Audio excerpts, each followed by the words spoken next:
Hello friends यदि आप कोई प्रॉपर्टी परचेज़ कर रहे हैं, चाहे वो प्लॉट्स हो, चाहे वो रेजिडेंशियल आवासीय प्लॉट हो भले, या कॉलोनाइज़र जो है वो कॉलोनी काट रहा है वो प्लॉट हो, ठीक है। तो आप वहाँ पे दाखिल खारिज कैसे चेक करें वो मैं विस्तार से आपको बताऊंगा बहुत अच्छे तरीके से।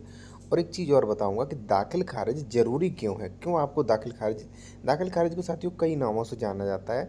दाखिल खारिज, म्यूटेशन, नामांतरण या जमाबंदी, ठीक है। तो ऐसे नामों से जाना जाता है इसे, ठीक है।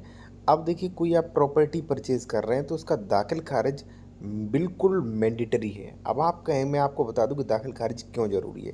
देखिए साथियों, अगर मान लीजिए दाखिल खारिज नहीं हुआ तो जो भी रेवेन्यू रिकॉर्ड्स हैं, ठीक है, उनमें विक्रेता का नाम ही रहेगा। जैसे मान लीजिए आपने मुझसे ज़मीन खरीद लिया है, रजिस्ट्री आपने करा लिया, प्रॉपर्टी ट्रांसफर एक्ट सेक्शन 54 से आपको स्वामित्व मिल गया, लेकिन रेवेन्यू रिकॉर्ड्स में अभी भी मेरा नाम आ रहा है। तो आपको एक तहसीलदार के यहाँ आवेदन करना होता है और दाखिल खारिज में मेरा नाम काट के आपका नाम काट दिया जाएगा।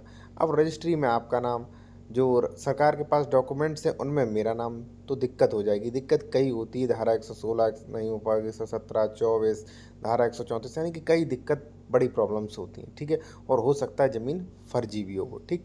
तो पहली बात तो ये कि दाखिल खारिज क्यों चेक करें वो मैंने बता दिया। अब आप कहोगे कि नहीं, आप गलत बता रहे हैं, आवासीय प्लॉट्स का दाखिल खारिज नहीं होता है। देखिए साथियों, सबसे पहले मैं आपको बता दूं कि अगर आपने कोई प्लॉट खरीद लिया, प्लॉट का स्टाम्प पे कर दिया, तो वहाँ पे वो आवासीय नहीं हो जाता, वहाँ पे भी दाखिल खारिज मैंडेटरी ही रहता है। और मैं इसलिए दाखिल खारिज और प्रीफर करता हूँ आपको, क्योंकि जब जमींदारी खत्म हुई थी तो प्रत्येक व्यक्ति को सरकार ने ज़मीन अलॉटमेंट की थी, ठीक है।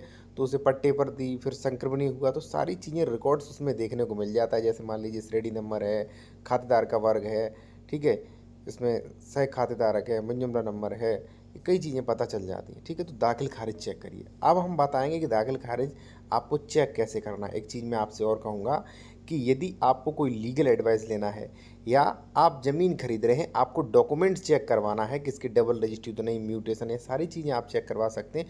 कॉन्टैक्ट नंबर वीडियो के डिस्क्रिप्शन में दिया गया है। कई लोग जो है सुविधाएं मांगते हैं, ठीक है, क्योंकि ज़मीन संबंधी फ्रॉड अधिक हो रहे हैं, इसलिए डॉक्यूमेंट्स चेक आपको करवाना चाहिए। अब साथियों मैं बताता हूँ कि दाखिल खारिज कैसे चेक करें। देखिए, जैसे मान लीजिए किसी एक कॉलोनाइज़र ने ज़मीन खरीदी है, तो वो ज़मीन किसान से खरीदी होगी, ठीक है। जब किसान से खरीदी है तो उसने म्यूटेशन भी करा लिया होगा, तो म्यूटेशन आपको चेक करना है, ठीक है। तो वहाँ पे म्यूटेशन के लिए आपको खतौनी देखनी पड़ेगी। खतौनी आप निकलवा लीजिए या आप निकाल लीजिए, ठीक है।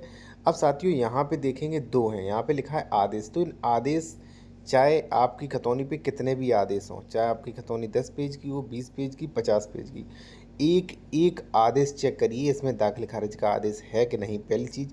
और सारे आदेश चेक करिए कि दाखिल खारिज आदेश निरस्त तो नहीं हुआ, उस दाखिल खारिज पर कोई स्टे तो नहीं है, ये ज़मीन जो है इस पर कोई भी केस स्टेटस, सारे चेक करिए, ठीक है। और भी कई चीज़ें होती हैं, लेकिन मैंने इस वीडियो में केवल आपको बताया कि दाखिल खारिज कैसे चेक करें। तो इन आदेशों में चेक कर सकते हैं कि दाखिल खारिज हुआ है कि नहीं, ठीक है। और नहीं मिल रहा है तो आप जो है वेबसाइट पे जाके चेक कर सकते हैं साथियों, ठीक है। वहाँ भी नहीं मिल रहा है तो हो सकता है इनका हुआ ना हुआ दाखिल खारिज, ठीक है। और दाखिल खारिज नहीं हुआ तो वहाँ पे काफ़ी समस्याएं बढ़ जाती हैं, वेरिफिकेशन और अच्छे से करना पड़ता है, ठीक है। अब मान लीजिए आप ज़मीन खरीद रहे हैं तो मेरे द्वारा भी डॉक्यूमेंट्स वेरिफिकेशन करवा सकते हैं, ठीक है, कि ज़मीन विवादित तो नहीं, किसी प्रकार की सरकारी तो नहीं है, डबल रजिस्ट्री तो नहीं, अंश से अधिक विक्रय तो नहीं है, ये सारी चीज़ें, ठीक है। कॉन्टैक्ट नंबर वीडियो के डिस्क्रिप्शन में मिल जाएगा।